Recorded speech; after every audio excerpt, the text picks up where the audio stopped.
Hey guys, it's McNeil again. Thanks for checking out my videos. I had a request to do a little bit on balancing, and the first pose that I was asked to go over was Ardha Chandrasana, or half moon. And yes, it's a tricky pose, but like all balancing postures, it's about the foundation first, and then moving from there. So, when you're first learning Ardha Chandrasana, I always think it's best to use some support of the wall.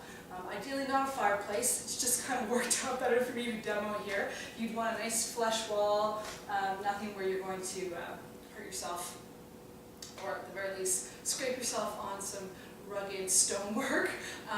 But for the sake of a nice background, we'll use it today. So, Trikonasana, or triangle pose, is usually where you start Ardha Chandrasana from, at least in the traditional sense. So we'll take it from there first, with a decent stance, wide stance, with the feet. And you don't need to go crazy with this at first when you're learning, but leg's length is good. Rotating the right leg out 45, or 90 degrees, excuse me, and then back leg in 45. Really make sure that you get the rotation of this leg from the hip, even if this hip comes forward a little bit. Okay? Knee and toes of the right foot point to the right.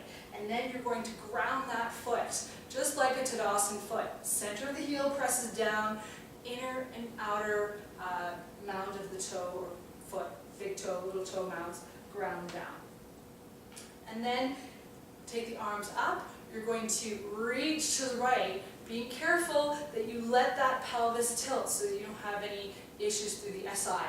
Allow this right hip crease to draw in, extend out, and then bring the hand down to the leg, other arm up.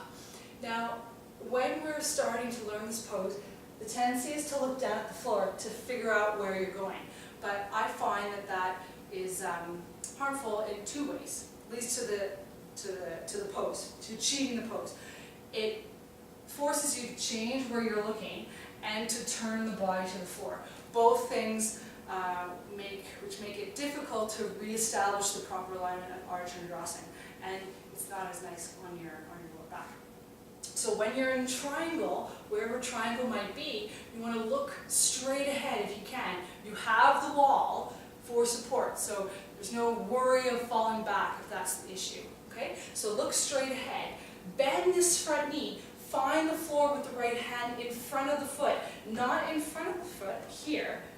Not this front, but this front, to the short edge of your mat. You can do a little hop, or I simply like to press up. So straighten that right leg. Reach up with this top arm. And then if you need to, you lean against the wall. Now, how to get up? If you take it slow, so find an intermediate stage where you've bent this knee before you start to lift up, or even while you're lifting up. If you take it slow, there's a little bit more control. There's less chance that this front foot will move around, which is your foundation, and if it moves, it's going to throw you off right away. So take your time with it, right? Triangle, bend, find the floor, even take this hand to the hip if that's throwing you off. Little hop if you need it, and then slowly work to straighten that leg. Even if you only get to halfway and have to come back down again, you're working the muscles of the quad, you're learning the action of using the quad muscles to straighten the leg, and you'll start to feel, hopefully, that action of drawing the thigh bone up into the hip socket.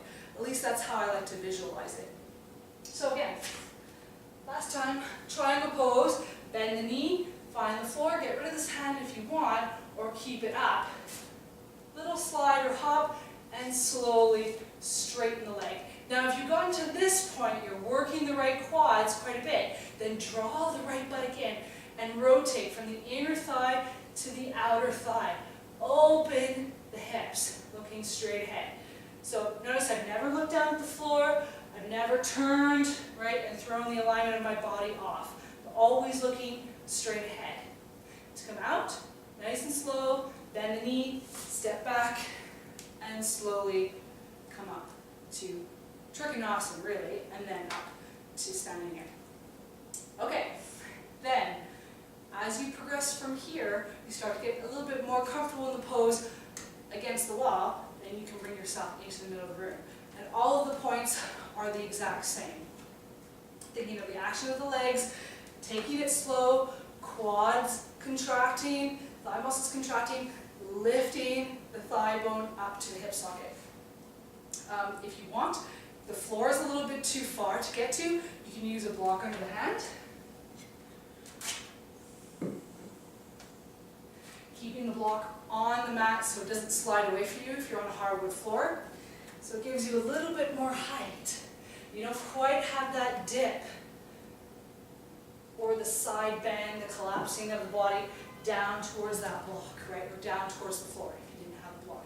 It gives you a little bit more height. You don't have quite as far to go. Personally, I think in this pose, a block is great at a lower height, especially wooden blocks, so they're stronger, they're heavier, and they have less tendency to wobble and so forth.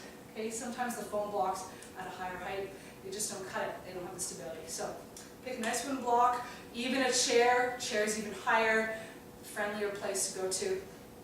Practice that and slowly move away from the wall and see where that takes you. Thanks guys. Enjoy Ardha Chandrasana and enjoy my website too if you like, McNeilyoga.ca.